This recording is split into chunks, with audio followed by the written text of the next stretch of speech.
যদি আমি নেপোটিজম করে থাকি তাহলে তো সেই জবাবটা ভোটাররাই দিবে। ভোটাররা আমাকে নির্বাচিত করবেন না, ভোট দিবেন না। আপনারা দেখবেন আমাদের প্রতিদ্বন্দ্বী রাজনৈতিক দল তারা জান্নাতের টিকিট বিক্রি করছেন, তারা খুব অন্যায়ভাবে বিভিন্ন বাসাবাড়িতে কোরআন শরীফ দিয়ে তারা কসম কাটাচ্ছেন। এই ধরনের অত্যন্ত ন্যাক্কারজনক ধর্মকে ব্যবহার করে রাজনৈতিক ফায়দা লোটার চেষ্টা করছেন।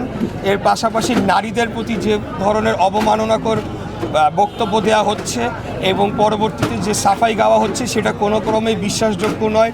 সারা দেশে আমাদের মা বোনেরা তারা ক্ষোভে ফুঁসে উঠেছেন।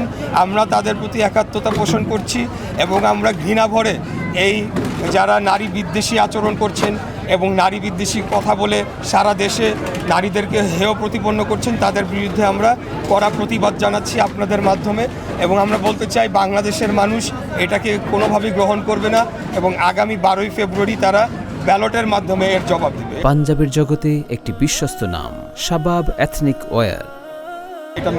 আপনাকে রাজনীতির মাঝে বিভিন্ন সময় প্রতিদ্বন্দ্বী দল নেপোটিজম বলছে, আপনি নেপোটিজম করছেন, আপনার নিজের কোনো অভিজ্ঞতা নেই, আপনি আপনার বাবার অভিজ্ঞতাটা বিক্রি করছেন, এরকম বিভিন্ন কথা বলছেন। তো সেই উত্তরে আপনি আসলে ভোটারদেরকে আপনার উপরে আস্থা রাখতে কতটা বলবেন বা কি বলবেন? আমি বলবো যে এটা যারা বলছে আসলে তাদের কোনো রাজনৈতিক ভিত্তি নাই।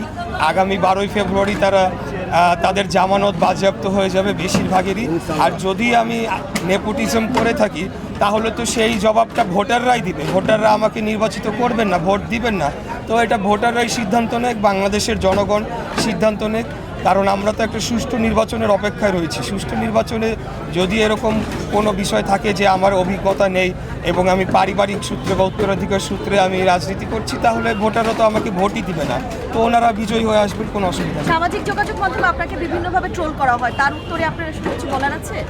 আসলে ওই সামাজিক যোগাযোগ মাধ্যমে বিভিন্ন বট বাহিনী বলে যেটা আছে সেটা যে আমাদের যারা প্রতিদ্বন্দ্বী রাজনৈতিক দল তাদেরকে আমরা গুপ্ত এই কারণে বলে থাকি তারা প্রকাশ্যে কোনোদিনও রাজনীতি করে নাই।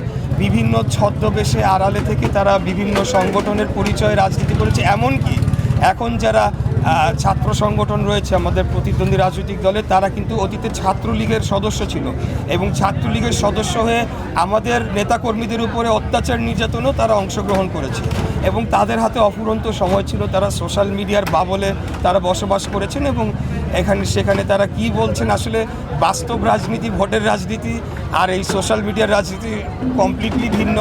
12.5 কোটি ভোটার সাধারণ জনগণ আগামী 12ই ফেব্রুয়ারি ভোট দিবেন। তো আমার আসলে সোশ্যাল মিডিয়া এখন দেখারও সময় হয় না।